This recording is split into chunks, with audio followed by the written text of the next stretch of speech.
pertumbuhan ekonomi Aceh mengalami perlambatan. Selama tahun 2019, Bank Indonesia Perwakilan Lok Semawe mencatat pertumbuhan ekonomi Aceh pada triwulan ketiga 2019 tercatat hanya sebesar 3,76%.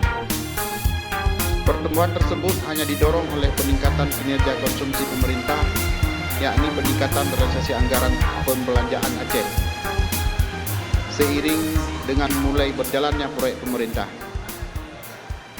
Namun pertumbuhan Aceh tersebut lebih rendah dari pertumbuhan Sumatera yang mencapai 4,49% dan secara nasional 5,02%. Dengan pertumbuhan tersebut menempatkan pertumbuhan ekonomi Aceh terendah ketiga se-Sumatera.